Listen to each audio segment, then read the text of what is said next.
വിശുദ്ധ കുരിശിന്റെ അടയാളത്താൽ ഞങ്ങളുടെ ശത്രുക്കളിൽ നിന്ന് ഞങ്ങളെ രക്ഷിക്കണമേ. ഞങ്ങളുടെ തമ്പുരാനെ, പിതാവിന്റെയും പുത്രന്റെയും പരിശുദ്ധാത്മാവിന്റെയും നാമത്തിൽ ആമേൻ.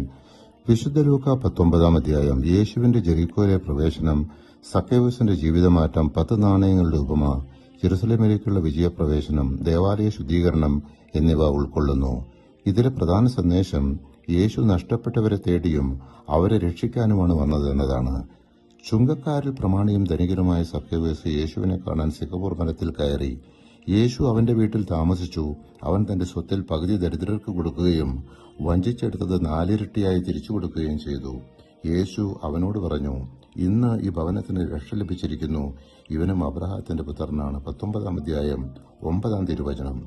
ഒരു പ്രഭു രാജപദവി സ്വീകരിക്കാൻ ദൂരദേശത്തേക്ക് പോയി. വിവിധ ഭൃത്യന്മാർക്ക് ഒരേ അളവിൽ നാണയങ്ങൾ ഏൽപ്പിച്ചു.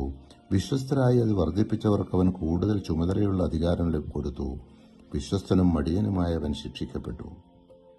യേശു കഴുതപ്പുറത്ത് യെരൂശലേമിലേക്ക് പ്രവേശിച്ചു.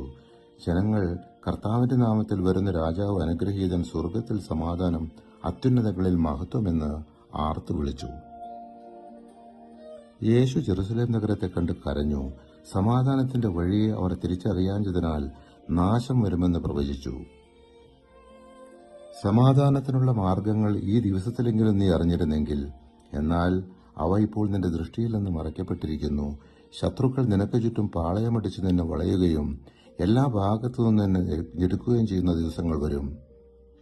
നിന്നെയും നിന്റെ മക്കളെയും നശിപ്പിക്കുകയും നിന്നിൽ കല്ലിന്മേൽ കല്ല് ശേഷിക്കാതിരിക്കുകയും ചെയ്യും. എന്തെന്നാൽ നിന്റെ സന്ദർശന ദിനം നീ അറിഞ്ഞില്ല. 19-ാം അധ്യായം 42 മുതൽ 44 വരെയുള്ള തിരുവചനങ്ങൾ. യേശു ദേവാലയത്തിൽ വ്യാപാരം ചെയ്യുന്നവരെ പുറത്താക്കി. അവൻ അവരോട് പറഞ്ഞു, എന്റെ ആലയം പ്രാർത്ഥനാലയം എന്ന് എഴുതപ്പെട്ടിരിക്കുന്നു. നിങ്ങളോ അതിനെ കവർച്ചക്കാരുടെ ഗുഹയാക്കി മാറ്റിയിരിക്കുന്നു. പരിശുദ്ധാത്മാവെ, തിരുവചനത്തിന്റെ അനന്തശക്തിയാൽ ആത്മാവിന്റെ ബലങ്ങളും ദാനങ്ങളും നൽകി തീഷ്ണതയാൽ ഞങ്ങളെ ജ്വലിപ്പിക്കണമേ. ആമേൻ.